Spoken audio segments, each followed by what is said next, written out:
Shalom, saudara. Mari kita akan mendengarkan satu firman Tuhan dengan tema balada virus corona dalam perilaku manusia dalam kehidupan sehari-hari. Kita akan melihat kesaksian dunia roh, tetapi lebih dulu kita akan membaca di dalam 2 Timotius pasal 3 ayat yang ke-16. Begini bunyi firman Tuhan. Segala tulisan yang diilhamkan Allah memang bermanfaat untuk mengajar, untuk menyatakan kesalahan, untuk memperbaiki kelakuan, dan untuk mendidik orang dalam kebenaran. Amin. Saudara yang terkasih dalam Tuhan, seperti yang kita sering dengar bahwa kehidupan manusia ini terdiri dari tubuh, roh, dan jiwa. Dan marilah kita akan menyimak lebih dalam lagi bahwa dalam kehidupan kita ini seringkali kita menghadapi sesuatu yang membuat kita tidak siap untuk menghadapinya. Karena dalam hari-hari yang kita lalui itu kadang membuat kita bisa depresi, bisa kita merasa bahwa tidak mampu. Dan dengan kondisi seperti itu kita akan tahu apakah perilaku kita. Bagaimana waktu kita menghadapi virus corona ini untuk kedepannya? Saya akan membuat skema di sini, saudara. Ya, ini skema perilaku manusia di saat balada virus corona. Kita akan perhatikan di sini ada tubuh, ada roh, ada jiwa. Di dalam tubuh manusia, sebetulnya kita harus mengakui bahwa segala sesuatu di dunia ini, saudara, tidak ada yang bisa sempurna sendiri. Demikian juga kehidupan manusia, tidak ada orang yang bisa suci sendiri. Tapi kita harus tahu bahwa dengan kondisi seperti ini kita menyadari bahwa kita butuh sesuatu pembaruan, sesuatu lingkup di mana kita masuk di dalam satu langkah yang kita tidak pernah hadapi atau permasalahan ini kita tidak duga hal ini terjadi begitu saja dengan kondisi virus corona ini. Mari kita akan menyimak lebih dalam lagi bahwa di dalam firman Tuhan 2 Timotius 3 ayat 16 ini sangat jelas sekali mengatakan bahwa segala tulisan yang diilhamkan Allah memang bermanfaat. Saudara, jadi apa yang kita dengar dan apa yang kita baca tentang kebenaran itu adalah firman itu akan menyingkapkan, saudara, bahwa perilaku manusia itu harusnya belajar, saudara, untuk memahami tentang firman Tuhan. Kenapa? Karena di sini dikatakan manfaat untuk mengajar. Dan kita akan membaginya menjadi 3 bagian, ya. Menyatakan kesalahan, ini kan bermanfaat untuk mengajar, untuk menyatakan kesalahan. Menyatakan kesalahan, memperbaiki kelakuan ya, itu adalah rohnya. Mendidik orang dalam kebenaran, ini adalah jiwanya, saudara. Kita akan membaginya seperti ini supaya kita lebih gamblang, ya, saudara. Orang hidup itu tidak hanya untuk membaca saja, tetapi penguraian itu harus mengerti. Kenapa? Karena kita kadang tidak tahu. Kita bisa membaca, oh pokoknya gini, tidak bisa seperti itu. Kenapa? Karena kita harus masuk di dalam praktek hidup kita bersama dengan panggilan Tuhan. Dan Tuhan ingin supaya dalam langkah kita ini menjadi anaknya, kita harus mengetahui bahwa untuk menjadi tubuh ciptaan Allah adalah untuk mempersiapkan diri kita yang tidak sempurna. Belajar untuk menyatakan kesalahan. Menyatakan kesalahan itu apa ya? Orang bilang, kita mengakui bahwa keadaan kita tidak sempurna. Jadi kita ini menyadari bahwa semua orang di muka bumi ini tidak akan sama dengan kehidupan dan keinginan kita dan kerinduan kita. Tapi satu perkara yang harus kita ingat, penguraian ini mengajarkan kita sungguh-sungguh bahwa firman yang dikatakan itu ya dan amin. Kita akan perhatikan di sini, saudara. Menyatakan kesalahan adalah keakuan. Hidup manusia itu memiliki keakuan, dan keakuan inilah yang membawa kita itu masuk ke dalam jurang keputusasaan. Kenapa? Karena dengan keakuan ini kita merasa bahwa hidup kita secara tubuh ini tidak kekurangan suatu apapun. Ya. Keakuan yang kita hadapi ini dalam secara tubuh atau secara fisik itu, dia merasa bahwa kita tuh mampu untuk menghadapi semuanya. Tetapi saudara, kalau kita perhatikan di sini ada 4 ya saudara, dalam menyatakan kesalahan: keakuan, kedagingan, karakter, dan pemberontak. Nah, mari kita akan uraikan bersama-sama dalam kehidupan kita sehari-hari. Saudara, untuk menyatakan orang itu mau mengakui itu sukar. Ya, kenapa? Karena dalam proses sehari-hari kadangkala kita ini sudah jengkel karpe dewek ya, sudah capek, sudah menghadapi banyak hal itu juga sudah jenuh. Apa yang dikatakan juga tidak menghasilkan apa-apa, sehingga dalam proses ini sering dalam langkah kita ini mengambil satu sikap tuh begitu mudahnya kita mengambil sesuatu langkah dengan keakuan dan kedagingan dan karakter kita jadi pemberontak.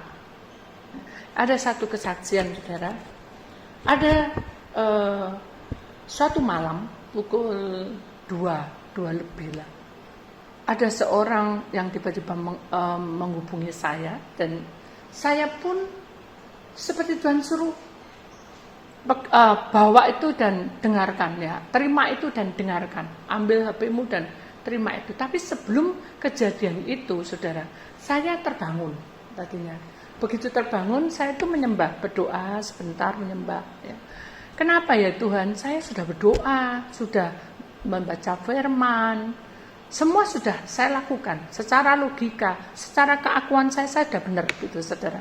Saya sudah benar, kedagingan saya juga sudah melakukan untuk minta ampun sama Tuhan. Karakter saya ya sudah, saya belajar untuk menerima, walaupun mungkin ada ngantuk-ngantuk, kita harus belajar untuk membaca dan menerapi. Oh, Tuhan ajarkan kita bersyukur hari ini, sehat-sehat selalu. Sudah semua. Tetapi pada saat kita tidur, dibangunin seperti itu, posisinya jadi kita menjadi pemberontak kadang. Kenapa? Capek, sudah tak lakukan, kok asik ada dibangunin. Apa ini? Tapi saya belajar, inilah yang harus saya lakukan. Untuk masuk di dalam pengakuan menyatakan kesalahan itu, kita harus belajar untuk disempurnakan saudara. Hingga akhirnya saya terbangun dengan agak ngantuk-ngantuk gitu, saya bilang Tuhan, saya tidak tahu, saya menyembah. Karena Tuhan tidak membicarakan sesuatu atau membawa roh saya kemana atau satu penglihatan apa tidak.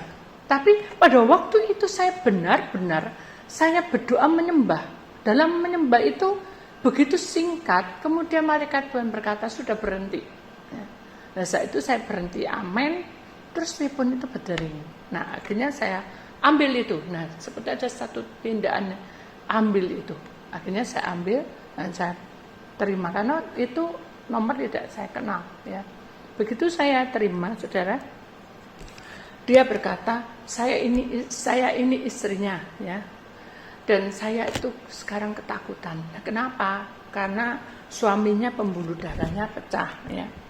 Terus dalam kesempatan untuk sembuh itu tidak ada ya, tidak ada, hanya 1%, 2%. Kemudian dia masih belum bertobat, dia belum, maksudnya apa? Belum mengenal nama Tuhan, belum mengenal Tuhan katanya. Terus dan dia berkata dia suka memberontak, dia suka berkata-kata kotor ya. Dia suka karena dia itu pekerja, dia merasa bahwa apa yang dia lakukan itu sudah benar gitu. Itu yang si sakitnya, hingga istrinya merasa tertekan karena ketakutan nanti kalau meninggal, terus nanti itu rohnya kemana? Karena istrinya itu mengenal tentang firman Tuhan bahwa orang mati pasti nanti bertemu dengan Tuhan. Tapi ini suaminya belum mengenal. Hanya begini, saya bilang begini, kita doakan aja. Apapun yang terjadi, pasti Tuhan punya rencana di balik semua ini. Akhirnya kita berdoa. Berdoa dalam ya kurang lebih 2-3 menit, hanya sebentar. Begitu amin, saya bilang, besok kita doa lagi. Tapi ini si istri tidak terima, nggak bisa, pokoknya harus malam ini katanya. Malam ini tuntun rohnya, kan ibu itu tahu dunia roh, tuntun rohnya untuk masuk, bisa biar kenalan sama Tuhan. Saya ini bukan siapa-siapa, saya juga manusia biasa ya. Saya berkata kita ini hamba Tuhan hanya mendoakan, tapi Tuhan tidak berpesan apapun dan kita hanya berdoa. Kita serahkan sama Tuhan, karena dalam proses untuk menyatakan pengakuan atau kita menyatakan ini loh Tuhan, kesalahanku itu tidak semudah itu. Jadi kita melewati aja. Tapi suami saya itu banyak salahnya. Pokoknya sudah nggak, kalau dihitung-hitung itu sudah banyak dosanya. Sudah, jangan mengutuki. Saya bilang gitu. Walaupun mungkin kamu benar, tapi dia salah, jangan mengutuki. Ya, sekarang serahkan semuanya. Tapi aku malah pun tidak tenang. Dokter bilang sudah begini begitu. Saya bilang hidup dan mati adalah milik Tuhan. Oleh gitu suami saya masih ada kesempatan untuk hidup ya, gitu. Saya bilang tidak tahu, saya juga tidak mengerti. Lalu gitu ya apa ini caranya supaya saya juga lebih aman dan bisa tidur? Sudah, kamu berdoa ambil air. Hanya dia tanya. Dia tergopoh-gopoh, ya sebentar ya jangan dimatiin ya. Sampai tumpah airnya, maaf ya tumpah, terus airnya diambil, mungkin dia tergopoh-gopoh juga, hanya dia berdoa. Sudah, saya siap doa amin. Dia tanya, kenapa saya disuruh ngambil air, katanya. Karena Tuhan itu adalah air hidup. Jadi dalam firman Tuhan itu ada air hidup. Akulah air hidup, jadi kamu minum air ini adalah satu anugerah. Didoakan air ini. Oh iya, hanya dia tumpang tangan dan dia minum. Sudah, bisa lega sekarang saya. Sudah. Saya tidur. Mau tidur, ngebel lagi sudah. Ya apa ya? Kok saya ketakutan? Suami saya ini kira-kira selamat apa enggak? Masuk di surga apa enggak? Loh, saya juga enggak tahu. Sekarang yang penting gini. Kamu harus berdoa terus. Tuhan, jaga saya. Kalau ada apa-apa, malaikatmu memberitahu pada saya. Mana saya malaikat? Iya, ibu tahu malaikat. Saya enggak tahu malaikat. Secara logika, saudara, kalau kita melihat keakuan ini, saudara ya, secara logika keakuan, mana mungkin dia bisa melihat malaikat? Perdagingannya juga berontak juga. Loh mana bisa? Ibu tahu, tapi saya nggak bisa. Karakternya juga sudah capek, hingga emosi tok, pemberontakan terjadi, hingga akhirnya dia tidak bisa tenang. Jadi hampir 2 jaman saya itu bukan menenangkan, belajar untuk memahami dia, ya. Dia cerita panjang lebar, begini riwayat hidupnya, suami saya begini. Ya saya sudah mendengar. Sekarang doa dan tidur. Kalau tidak tidur nanti kamu tidak bisa istirahat. Ini jam-jam untuk kamu istirahat. Akhirnya dia tertidur dalam waktu setengah jam atau 1 jam gitu. Karena itu sudah pukul 6, saya berdoa. Dia ngebel-ngebel terus, saya berdoa. Dengan kondisi saya berdoa itu, saya melihat ada seseorang, ya saudara, seseorang yang keluar. Ya.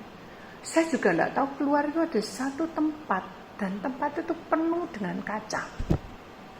Saya pikir ini ada di mall atau ada di mana, saya juga tidak tahu.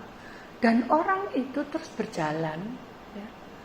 Dan saya melihat itu pasti roh, karena memang kalau kita masuk di dalam dunia roh, saudara, yang namanya setan, ya, dengan roh kematian itu beda. Kalau setan, wujud setan, walaupun dia menyerupai manusia, hati kita tidak tenang. Prosesnya selalu matilah, bunuh dirilah. Jadi pikiran yang jelek-jelek itu nampak. Tapi pada waktu melihat orang mati itu, yang ada di dalam diri orang mati itu akan tampak. Jadi pada waktu itu saya melihat dia minum-minum, mabuk-mabuk, terus dia main dengan orang. Jadi perkara-perkara dunia yang membuat dia senang itu sudah tampak jelas. Dan disitulah saya tahu, ini pasti orang yang didoakan dari istrinya yang ketakutan. Akhirnya saya berdoa, Tuhan, saya harus bagaimana? Malaikat Tuhan turun, saudara. 2 malaikat Tuhan turun. Saya tidak melihat dalam kasat mata, tapi saya melihat malaikat itu turun dan berkata, mau kemana kamu? Dia seperti orang bengong gitu. Saya tidak tahu wujud, tapi juga ada orang bingung gitu. Jangan kemana-mana, kembalilah kamu ke tubuh. Kita harus nurut kembali. Saudara. Dari situlah saya setelah berdoa, terus saya langsung hubungi istri. Ayo kita berdoa. Apakah sudah waktunya sudah meninggal? Saya juga tidak tahu. Ayo kita berdoa. Begitu kita berdoa, saudara, kita berdoa menengging kuasa kegelapan, roh apapun, kuasa roh apa, mabuk, roh dunia malam, semua dihapuskan, dihancurkan semua. Tuhan hancurkan semuanya dengan darah Tuhan Yesus. Akhirnya dia berkata, kau enggak mati-mati ya? Loh, kamu tuh kok ndongakno gitu ya? Kamu harus tahu bahwa ini adalah waktunya untuk bertobat. Dan kuatkan imannya, bisiin. Loh, orang koma mana saya tidak omong ngerti. Orang koma itu walaupun koma, saudara, gak ngerti apapun. Mungkin dia buka mata, koma, atau dia pejam mata. Dia tuh tahu, pendengaran tuh tahu. Omong apa dan apa yang dikatakan itu dia tahu. Jadi, bisi dia dan bilang, Pak, siapa kamu manggilnya? Ko atau siapa? Ayo kita doa. Terus dia ketawa. Aku jadi malu. Kok kayak aneh gitu. Loh, ini perintah Tuhan. Bukan. Saya bilang, loh, ini bukan sesuatu yang aneh. Kita harus mendekatkan diri pada Tuhan, katanya. Ya sudah lakukan. Hanya dia bisi. Ya, ayo kamu sebelum mati ya. Jadi saya dengar, karena kan itu direkam. Maksudnya HP-nya dinyalain. Kamu sebelum mati ya, kamu harus tahu Tuhan itu lagi datang menjemput kamu. Akhirnya saudara ngedrop. Begitu ngedrop, kejang-kejang, dia panggil dokter, saya dimarahi. Kamu nih apa, pendeta, kok doanya tambah kejang-kejang? Loh, yang ngomong itu kamu tuh, kok kayak gitu ngomongmu? Sudah, ayo kita doa. Sebentar lagi kamu kan mati. Loh, itu kan gak baik, saudara. Jadi dia tambah ngedrop, karena dia pun takut mati, malah sekarang divonis mati. Nah terus aku ini harus apa? Masuk gini salah gitu salah. Nah, ini saudara, saya tunjuk ini. Untuk menyatakan kesalahan itu, manusia mengakui kedagingan keluar, karakter keluar, pemberontakan keluar, hingga orang itu marah-marah besar. Saudara. Dia tidak terima hidupnya digitukan. Hingga akhirnya dalam perjalanan dengan singkat aja, saudara, 3 hari kita berturut-turut doa pelepasan tidak ada hasil. Jadi gini, koma ya, jantungnya ngedrop, ya.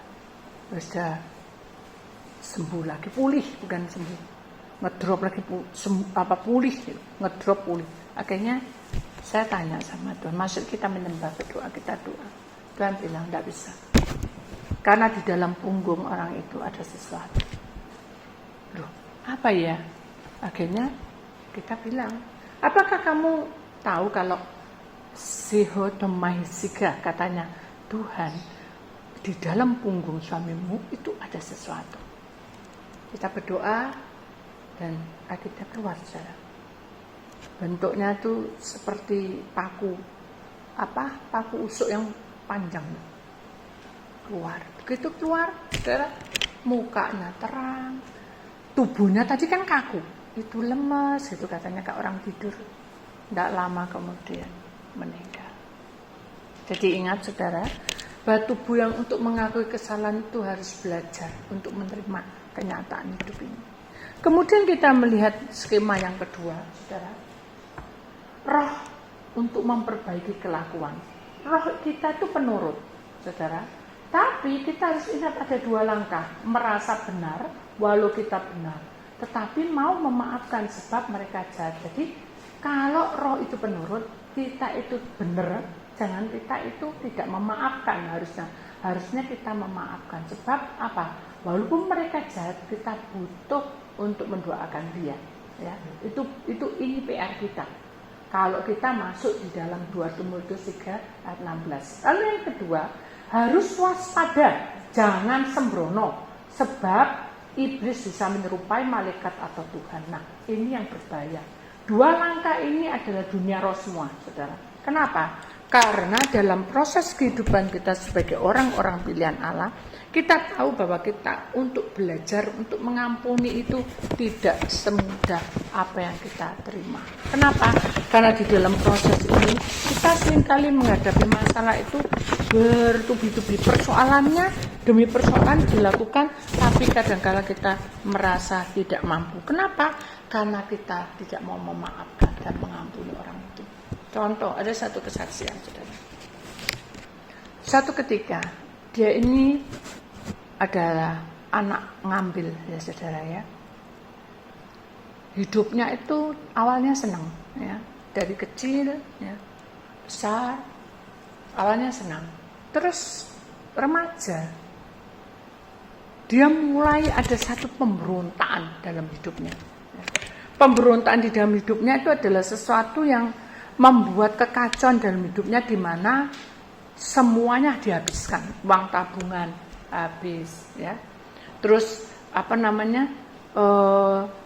yang dia punyai, baik itu dia punya HP dijual ya. Jadi pokoknya seperti anak yang mursal. Dengan proses seperti itu saudara, maka orang tuanya merasa dia sudah mendidik baik, sehingga ketika dia ketangkap ya karena dia pakai narkoba ya, dia bilang, ibu lain kali ibu sama bapak perhatikan anaknya, marah. Dosanya ini sudah mendidik dia sampai mati-matian. Saya sampai menghukum dia apa bla bla bla. Tetap aja kita ingat bahwa walaupun kita merasa benar, tapi dengan kejadian ini kita harus mempelajari bahwa ini berarti kita harus lebih lagi memperhatikan, lebih lagi kita memahami orang ini. Kenapa? Kalau kita tidak seperti itu, maka untuk memperbarui ya saudara, kelakuan itu tidak semudah juga kita bayangkan. Kenapa? Karena kita sebagai orang tua sudah mendidik anak ini, tapi anak ini yang mursal.